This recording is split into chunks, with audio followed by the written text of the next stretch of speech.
Do you know what is the number one influencer for asset prices like equity prices, bond prices, and FX rates to run into bull territory or to rush into bear territory? Do you know what is the number one influencer for bull markets and bear markets across the world? You're right, it is interest rates. The macroeconomic interest rates that prevail at a point of time in a country has a deep impact on asset prices in that particular country. Hello, everybody, and welcome to the YouTube channel Banking Fundas. I'm your learning partner, Sushila Hariharan. And in today's module, we're going to take a deep look into what are interest rates. In March 2021, I was doing a program on liquidity risk management, and one of the participants, who has been working in BFSI tech space for almost 10 years, asked me this question. He said, I've been hearing about interest rates since 8th grade. Quite naturally, because that's when you start learning calculation of simple interest and compound interest. But what does it mean? His question was, what does it refer to when we speak of macroeconomic interest rates? Are interest rates the same in a country? Why do they vary from country to country? What are the causes that what are the factors that cause interest rates to increase or decrease? Were all his queries. So thank you, Janardhan, for giving me an idea to make this YouTube video. Interest rates are nothing but the cost of capital. It is a point at which the factor called as capital meets the supply and the demand curve. The intersection between the supply curve and the demand curve for capital is called as the interest rate. Like all price curves, interest rate curve also is very much influenced by supply and demand for capital. But unlike other price curves, interest rates are unique because not only are they a cause, but they are also an impact. What happens when the supply of capital and the demand for capital are not in equilibrium?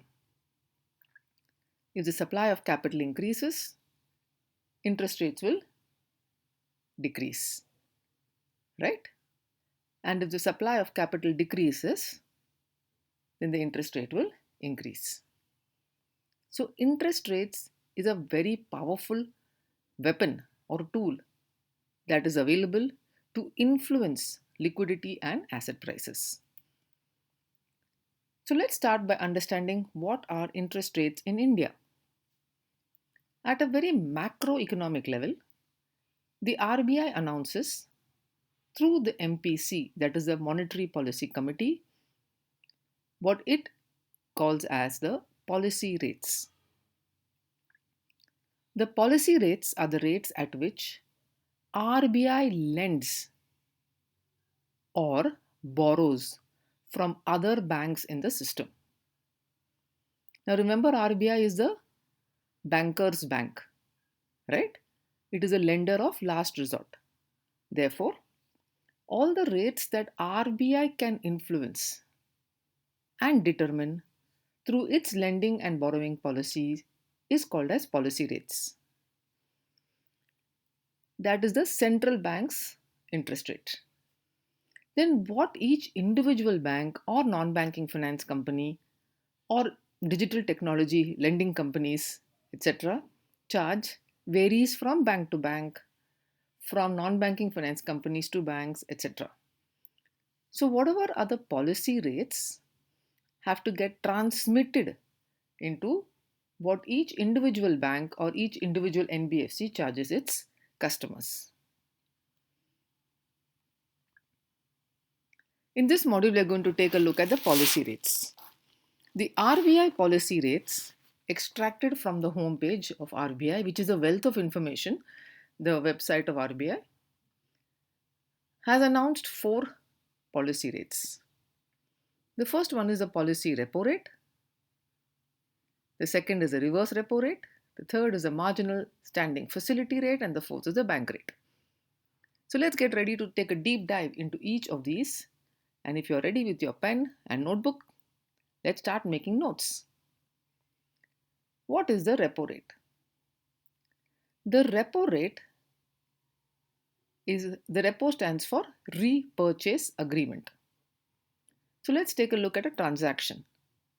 Before we understand what is the repo rate, let us understand what is a repo. There are two counterparties to this transaction, one of which is the RBI, that is the central bank. The other counterparty to the transaction is ABC Bank, which is a bank working in India. On the start date of the repo, ABC Bank sells securities to RBI. ABC Bank is giving securities to RBI.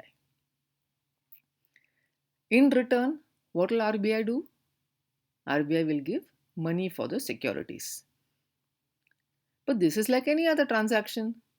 So how is this different from a repo transaction? So a repo transaction has a second tranche to it. And this leg of the transaction happens on the repo end date. That is when ABC Bank buys back the securities from RBI. Since ABC Bank is buying back the securities from RBI, ABC Bank has to pay for those securities. This is one dimension of a repo trade. That is, we are selling today with a commitment to buy back. Okay? So the buyback happens within a few days, but the buyback rate is determined today itself. Therefore, we call it as a repurchase agreement. Another way to look at the same transaction is through lending and borrowing. Linking the previous slide to the current slide. RBI lends money to ABC Bank. ABC Bank is giving collateral to RBI. So as we can see, a repurchase trade is a short-term collateralized borrowing with a commitment to buy back the securities on a predetermined date at a predetermined rate. These repo trades take place only in the money markets. So we are linking over here a cost of capital, lending and borrowing, and sale and repurchase. So both these elements are there in a repurchase trade. What is repo transaction? In a repo transaction, it is a repurchase agreement or a repurchase trade. In some books which are published in United Kingdom, it is called as a repurchase order. When is repo rate increased? The repo rate is increased by the RBI to absorb excess liquidity in the money markets. When is repo rate decreased? Repo rate is decreased.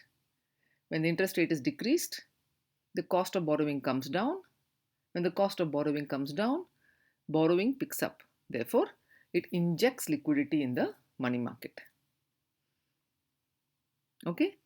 So during the last few months, because of corona induced lockdowns, we had severe situations where money markets were under the influence of business cycles, and therefore supply side of capital was very, very challenged.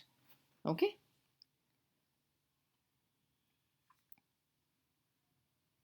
So these are the three dimensions of repo trades. The first one is, what is a repo transaction? That is, it's a repurchase agreement. You sell and you buy back at a predetermined date at a predetermined rate. Repo rate is increased to absorb excess liquidity in the money markets. Repo rate is decreased to inject liquidity into the money markets. The second policy rate is the reverse repo rate. The reverse repo is a mirror image of the repo trade. It includes exactly the same things like selling and buyback, except that over here, RBI is now borrowing money, ABC Bank is lending money, okay, and therefore RBI gives the securities as a short term collateralized obligation. So, a repo trade and then you have a reverse repo. They are mirror images, mirror counterparties, mirror transactions of each other. The third policy rate announced by the RBI is called as the MSF rate. Let's now take a look at the four dimensions of MSF.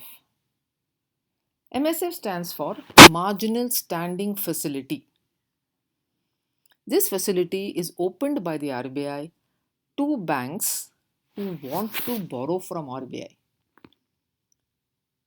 But that can happen in a repo trade also. So, what is so unique about this? MSF is used only when there is acute liquidity shortages in the call and money markets. It is rarely used. Okay? It is not something that is used frequently because RBI discourages the usage of MSF. The MSF rate is 100 basis points above the repo rate. Okay, so whatever is the repo rate, 100 basis points above that would be the MSF rate. Here you can see the usage of the term BPS. BPS stands for basis points. 100 basis points is equal to 1%. The last one, how much MSF is available? A bank can borrow under the MSF up to 1% of the NDTL, that is the net demand and time liabilities. So, as we've already explained, RBI doesn't like banks to keep running to it for liquidity injections and infusions. So, they discourage banks by keeping a very steep rate of 100 basis points above the repo rate and allowing them to borrow only a maximum of 1% of the net demand and time liabilities. The fourth policy rate that is announced by the RBI is called as the bank rate. The bank rate is the rate at which RBI lends to banks. When is the bank rate used? The bank rate is used for medium to long term. So, unlike repo trades and MSF rates, which are used for extreme short term, bank rate is used for loans by the RBI to banks for medium to long term. The bank rate is determined by linking it to the repo rate and the MSF rate. And the fourth dimension, your next question would be, how is it different from the repo rate? In the case of bank rate, there is no repurchase of securities involved. It is a direct lending. There is collateral, but there is no repurchase in the case of bank rate. Thank you very much for listening into the channel. If you like the content, banking which is presented in Banking Fundas with Sushila Hariharan, click, share, subscribe, and share your valuable comments. Thank you so much.